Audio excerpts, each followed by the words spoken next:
Welcome back students. I am economics teacher Munira Farooq from smart Indian model school. बच्चों, economics में हमने second chapter की जो स्टडी की थी, रीडिंग की थी, और उसमें दो बच्चों की हमने स्टोरी पढ़ी थी, सकल और विलास। उससे हमें क्या कंक्लूजन निकला था, जो तो उसमें जो हम देखेंगे कि इन दोनों की क्या एक्टिविटीज़ थी। जैसे कि आप इस पैरा में देखेंगे, economic activities bye man and women like Vilas and सकल। जो दो लोग थे ये, यानी कि वेरियस एक्टिविटीज़ में इंगेज थे। हमने देखा कि विलास जो अपनी मदर की तरह, जो जैसे उसकी मदर ने फ़िश सेल की, यानी कि क्योंकि उसके फादर एक्सपायर हो चुके थे तो उसकी मदर को फ़िश सेल करनी पड़ी और अर्निंग अपनी करनी पड़ी। लेकिन सकल जो था, जो एक उसके पेरेंट्स जो एग्रीकल्चर करते थे, उसको जॉब मिली। क्यों? क्योंकि उसकी एजुकेशन कंप्लीट हो चुकी थी। विलास की एजुकेशन कंप्लीट नहीं हो पाई थी, जिसकी वजह से वो अनएजुकेटेड रह गया और उसको सिर्फ फिश ही सेल करनी पड़ी। तो हमने देखा कि वेरियस एक्टिविटीज़ होती हैं which have been classified into 3 main sectors. जो हमारी इकोनॉमिक एक्टिविटीज़ होती हैं बाय मैन एंड वुमेन, जो मैन और वुमेन दोनों करते हैं, उसको क्लासीफाई किया गया है 3 सेक्टर्स में। Number 1 primary, number 2 secondary and number 3 tertiary. Primary sector include agriculture, forestry, animal husbandry. यानी कि जो प्राइमरी सेक्टर होता है हमारा, उसमें कौन कौन सी एक्टिविटीज़ आ जाती हैं? जैसे कि हमारी खेती बाड़ी हो गई, फॉरेस्ट्री हो गई। फॉरेस्ट्री मीन जो जंगल से हमें प्रोडक्ट्स मिलते हैं, वो जैसे रबर हो गया, हनी हो गया, ये हमें सब जंगल से मिलता है, तो फॉरेस्ट्री। और एनिमल हस्बेंड्री, यानी कि जैसे कि एनिमल हस्बेंड्री बोलेंगे हम, जैसे डेयरी फार्मिंग होती है हमारी, ठीक है। फिशिंग हो गई, पोल्ट्री फार्मिंग हो गई। माइनिंग, जैसे कि जो हमारी रिसोर्सेज होती है, नेचुरल रिसोर्सेज, जो मिनरल्स होते हैं, जो भी मेटल्स होते हैं, जिनको हम क्या करते हैं, एक्सकेवेट करते हैं, जो माइन से निकाले जाते हैं, खदानों से जो निकाले जाते हैं, उसे माइनिंग बोलते हैं। क्वारिंग, मैन्युफैक्चरिंग। नाउ नेक्स्ट है हमारा manufacturing is included in the secondary sector. जब ये चीज़ें हमें मिल जाती हैं, एग्रीकल्चर, सपोज एग्रीकल्चर से हमें क्या मिला, वीट मिला, राइस मिला ना। अगर हमें वीट और राइस से प्रोडक्ट बनाने हैं, कुछ और प्रोड्यूस करना है, जैसे बिस्किट बनाना है या हमें पोहा बनाना है, तो उस वीट और राइस से बनता है। तो वो मैन्युफैक्चरिंग कंसर्न में आके क्या हो गया, सेकेंडरी सेक्टर में क्या हो गया, उसको हम मैन्युफैक्चर करेंगे। प्राइमरी सेक्टर्स का मतलब हो गया, प्राइमरी सेक्टर में हम एग्रीकल्चर कर रहे हैं, खेती बाड़ी कर रहे हैं, गेहूँ उगा रहे हैं, धान उगा रहे हैं, उससे जो हमें मिल रहा है फिर हम उसको मैन्युफैक्चर कर रहे हैं, यानी कि वो किस सेक्टर में आ गया, सेकेंडरी सेक्टर में।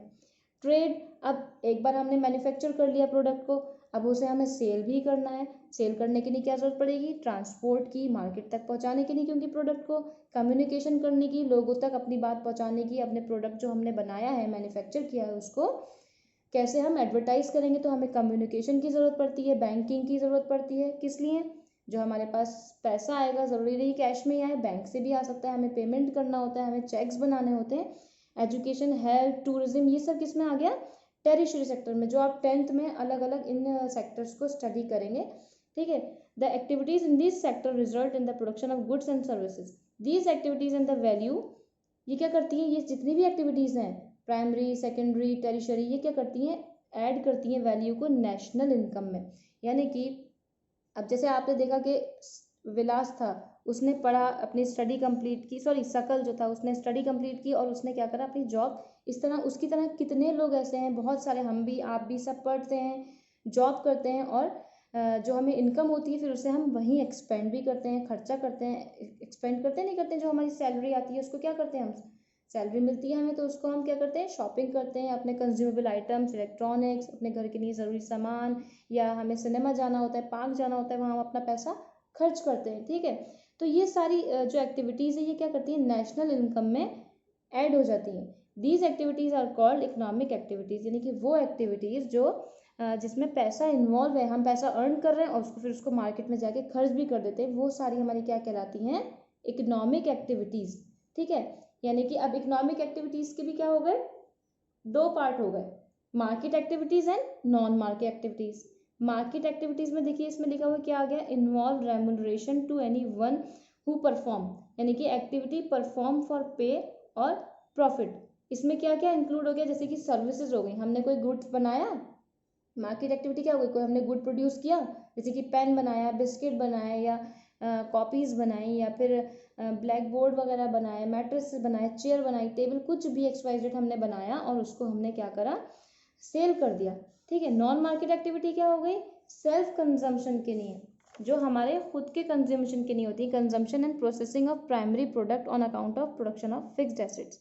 यानी कि जैसे एग्रीकल्चर है हमारा, अब कुछ लोग क्या करते हैं, सिर्फ सेल करने के लिए एग्रीकल्चर नहीं करते, जो अपने प्राइमरी अपने कंजम्पशन के लिए भी यूज़ करते हैं, तो वो क्या हो गई हमारी नॉन मार्केट एक्टिविटीज़, जिनको हमने बनाकर सेल नहीं किया, अपने ही कंजम्पशन में, अपने ही इस्तेमाल में उन कमोडिटीज़ को ले लिया। ठीक है, नेक्स्ट है देखिए paragraph, due to historical and cultural reason there is a division of labour between man and women. अब आप देखेंगे कि लेबर जो है, जो काम करती है, तो उसमें हिस्टोरिकल कल्चर, जैसे कि पुराने टाइम में क्या होता था, हैवी वर्क जो होते थे, अब भी ऐसा हिस्टोरिकल कल्चर का अगर हम देखें, जैसे कि पुराने ज़माने में कुछ रिस्ट्रिक्शंस थे कि लेडीज़ ड्राइविंग नहीं कर सकती, वुमेन ड्राइव नहीं कर सकती, या पायलट नहीं बन सकती, या ट्रेन नहीं चला सकती, या कंपनी में जॉब नहीं कर सकती, उनको सिर्फ क्या करना होता था, घर के ही काम करने होते थे। लेकिन आज के टाइम में क्या है, कॉन्सेप्ट चेंज हुआ है, सारी एक्टिविटीज़ मैन और वुमेन इक्वली, लगभग इक्वली करने की कोशिश करते हैं, और करते भी हैं। आपने देखा होगा लेडी ड्राइवर भी होती हैं, लेडी पायलट भी होती हैं, ट्रेन भी चला रही हैं, कंपनी में मैनेजिंग डायरेक्टर भी हैं, घर का भी वो देखती हैं, और सर्विस भी, अपनी जो जॉब है वो परफॉर्म करती हैं। चाहे आप सिविल सर्विसेज में ले लिए, या डॉक्टर्स मेडिकल सर्विस में ले लिए, हर जगह आप इक्वली पार्टिसिपेट मैन और वुमेन कर रहे हैं। लेकिन जैसे कि इसमें देखा आपने, women generally look domestic course and man work in the field. जैसे कि पुराने टाइम में होता था, जो लोग हैं वो लेडीज़ जो है क्या करती थी, खाना बना रही हैं, बर्तन साफ़ कर रही हैं, कपड़े धो रही हैं, घर साफ़ कर रही हैं, और जो उनके चिल्ड्रन होते हैं उनको टेक केयर करती है उनकी। ठीक है, अब ना, लेकिन आज के टाइम में जो है सिनेरियो जो है, यानी कि हमारा जो काम करने का तरीका है वो चेंज हो रहा है।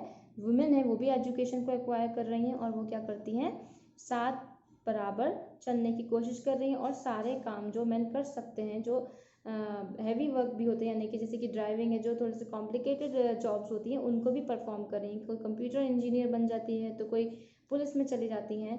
ठीक है, तो सारी एक्टिविटीज़ परफॉर्म कर रही हैं वो इक्वली। लेकिन ये सारा कब पॉसिबल है, अगर वुमेन उतनी सफिशिएंट एजुकेशन ले पाती। इसलिए आजकल विलेजेस में भी प्रमोट किया जाता है कि गर्ल्स को एजुकेशन दिलवाई जाए, उनको पढ़ाया जाए, तभी वो भी इंजीनियर डॉक्टर बन सकें। और जो एक डिफरेंस है, एक जो गैप है, जो वुमेन नहीं कर सकती, कहते हैं कि डॉक्टर नहीं बन सकते, पहले टाइम में बोलते हैं इंजीनियर नहीं बन सकते, वो सारा जो क्या है उस गैप को बिल्कुल ही मिनिमाइज कर दिया जाए, ख़त्म कर दिया जाए। ना नेक्स्ट हमारा टॉपिक देखिए, इसमें क्वालिटी ऑफ पॉपुलेशन।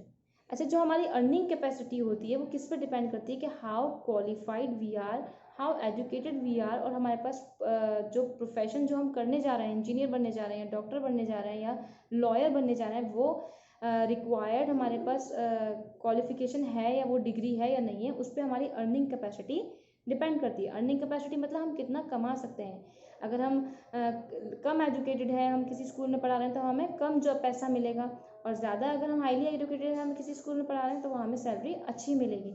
नेक्स्ट हमारा टॉपिक जो वीडियो में हम डिस्कस करेंगे, नेक्स्ट वीडियो में, वो होगा क्वालिटी ऑफ पॉपुलेशन। इसको हम नेक्स्ट वीडियो में डिस्कस करेंगे। Till then, thank you and take a very good care of yourself.